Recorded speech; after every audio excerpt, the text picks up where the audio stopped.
السلام عليكم حبايب قلبي، يا رب تكونوا بخير. بصوا، هو الفيديو بسيط بس انا حابه اقول لكم على حاجه.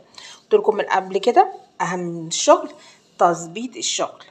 طبعا كلكم شايفين المناديل المبلله. المناديل المبلله دي يا جماعه ما بستغناش عنها عندي في البيت نهائي. عارفين يعني ايه نهائي؟ بصوا، انا باخد المنديل ماشي، المع بيه الرخامه، تمام قشطه، امسح بيه اي حاجه مطربه زي ما انتم شايفين كده، ونظبطها كده ونخليها حلوه كده ونحطها مكانها. اي تراب موجود مثلا في الاماكن اللي زي كده مثلا نلمع بيها. عندي مثلا البوتاجاز بلمع بيها البوتاجاز. عندي مثلا الاماكن اللي هي مثلا الكومودينو بقى والسرير والخشب وكده عادي. بصوا بلمع بقى. بصوا المطبخ من هنا كده بلمع بيها المطبخ كده زي ما انتم شايفين كده كده كده كده اهو، كده كده كده كده اهو المطبخ تمام اهو، متلمع بيها برضو.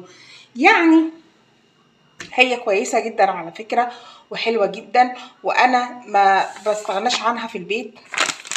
دي بيبقى فيها دي نوعها مش غالي، تمام.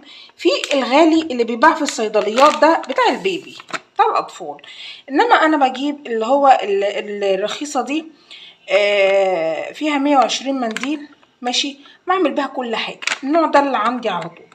عايزه اقول لكم على حاجه بقى، بمسح بيها كل حاجه وبنضف بيها كل حاجه، اي خشب عندي، اي حته فيها تراب، البوتاجاز، اي حاجه بلمعها بيها بتنضف. وفي نفس ذات الوقت بتخلي لي الحاجه اصلا ريحتها يا جماعه. بصوا بتخلي الحاجه بتلمع ازاي يا جماعه، حاجه بتلمع يا جماعه، حاجه بتلمع ماشي، بتخلي لي الحاجه بتلمع والحاجه نظيفه وجميله وحلوه قوي. وفي نفس الوقت بتخلي في ريحه حلوه كده، ريحه منعشه وجميله.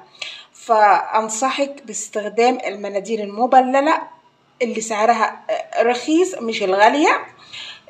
تعملي بيها الحاجات اللي انا قلت لك عليها دلوقتي. البوتاجاز فيديو بسيط، بنضف لي البوتاجاز، بمسح بيها البوتاجاز. لو مثلا مش قادره اغسله بروح مسحه بالمناديل.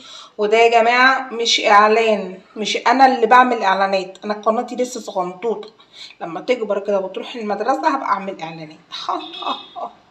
يلا يا جماعه، انصحكم باستخدام المناديل المبلله، بجد مش هتندموا. وجودها في البيت مهم جدا. مسح خشب، تنظيف بوتاجاز، تلميع الرخامه، تلميع اي حاجه عليها تراب، وفي نفس الوقت هتخلي لك البيت ريحته حلوه. اشوفكم على خير ان شاء الله. سلام عليكم.